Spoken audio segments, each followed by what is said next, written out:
Alright, well now down to where I'm putting the rocker assembly, the oiling tube. Got to adjust its solid lift, so I have to adjust the clearance between, not to get confused with my cat, but no, and all the valves. So, you know, making progress slowly but surely. Still got to put the oil cooler in and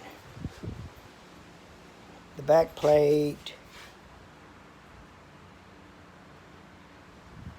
So, yay.